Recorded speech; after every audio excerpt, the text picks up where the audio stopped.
출근길 묵상 365 이야기 묵상 2021년 10월 23일 하나님을 사랑한다면 이웃을 사랑하라. 제2차 세계대전 무렵 중국에 가서 영어를 가르치다가 산둥에 있는 포로 수용소에 수감된 랭던 길키라는 미국의 젊은이가 있었습니다. 그가 자신의 수용소 경험을 산둥 수용소라는 책을 통해 알렸습니다. 일본은 제2차 세계대전 당시 중국의 여러 분야에서 일하던 다양한 부류의 외국인들을 수용소에 가두었습니다. 전쟁 와중에 수용소에 갇힌 사람들이 가장 고대하는 자유 다음으로 중요했던 배고픔에 직면했을 때 인간이 얼마나 연약한 존재인지 이 책은 잘 보여주고 있습니다. 1944년 겨울 제2차 세계대전이 막바지에 이르고 일본군의 식량 배급이 최악의 상황으로 치달을 무렵이었습니다. 수용소에 있던 미국인 200명 앞으로 미국 적십자사에서 보낸 20kg짜리 소포가 도착했습니다. 각종 먹을거리와 외투, 신발, 속옷 등으로 하루아침에 부자가 된 미국인들은 자기가 받은 구호 음식과 필수품을 다른 나라 사람들인 수감자들과 관대하게 나누었습니다. 그런데 이듬해 1월에 수용소 전체 인원인 1450명이 한 개씩 받고도 남을 1550개의 소포가 또다시 수용소에 배달되었을 때 문제가 생겼습니다. 애초에 수용소장은 모든 수용소 사람에게 한 개의 소포를 주고 미국인들에게는 한 개 반의 소포를 나눠주겠다고 공지했습니다. 그런데 수용소장의 조치가 돌연 취소되었습니다. 미국 적십자가 보낸 물품은 미국인 수감자 200명에게만 7개 반씩 나눠줘야 한다는 미국인들의 항의 때문이었습니다. 랭던 길키는 뭔가 잘못되었다고 생각하며 미국인들의 토론에 참여했는데 미국인들도 나름대로 논리를 가지고 있었습니다. 한 사업가는 이렇게 말했습니다.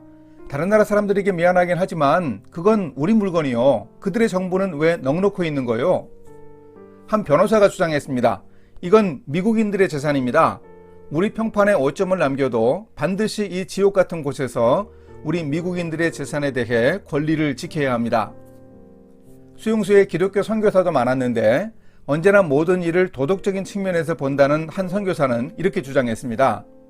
일본 당국에 의해서 나누라고 강요받으면 미덕을 잃는 것이니 도덕적으로 옳지 못하고 일단 미국인들이 다 받아서 사람들과 나누도록 해야 한다고 말했습니다.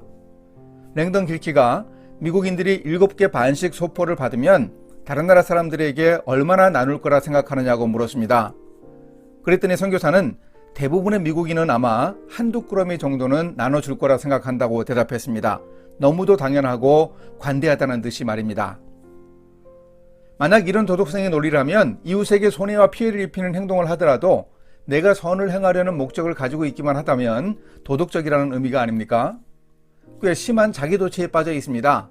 자기와 하나님의 관계만 중요하지 하나님이 온 세상 사람들을 창조하고 돌보시는 분이라는 사실을 중요하게 여기지 않는 태도입니다. 하나님은 적군인 일본인들을 통해서도 수용소 사람들의 고른 복지 혜택을 원하시는 분임을 간과하기도 했습니다. 세상 사람들에게 햇빛과 비를 고르게 내려주시는 하나님의 일반 은총을 무시했습니다. 이 책을 읽으면서 사업가와 변호사 그리고 선교사 세 사람의 주장 중에서 선교사의 주장에 정말 화가 많이 났습니다. 사업가와 변호사는 그야말로 자기 직업에 걸맞은 말을 했습니다. 그런데 선교사의 주장은 도대체 무엇이란 말입니까? 그런 태도로 중국에서 복음을 전하며 선교했단 말입니까? 책을 읽으며 저 자신이 목사인 사실이 부끄러웠습니다. 결국 며칠 후 도쿄에서 결정사항이 내려왔는데 모든 수감자에게 소포 한 꾸러미씩을 배급하라는 명령이었습니다. 그리고 그 공문에는 이런 구절이 추가되어 있었습니다. 이전에 미국인들에게 반 개씩 더 주기로 했던 나머지 100개의 꾸러미는 다른 수용소로 보낸다. 산둥 수용소 안에서 벌어진 그 부끄럽고 왜곡된 도덕주의의 폐해, 이기적인 자기사랑의 과정을 다 지켜본 저자 랭던 길키는 이렇게 총평합니다. 하나님이 적의 권세를 사용해서라도 인간 사이에 하나님의 정의를 이루신다. 이 우울한 이야기는 80여 년 전 전쟁 시대 수용소에서 벌어진 남의 이야기만은 아닙니다. 미국인들만의 탐욕도 아닙니다. 하나님을 사랑하고 하나님의 기쁨을 추구하며 하나님과 동행하는 삶을 산다는 신앙인들이 이런 오류에 빠질 수 있습니다. 하나님을 사랑하는 만큼 사람을 생각하지 않는 태도입니다.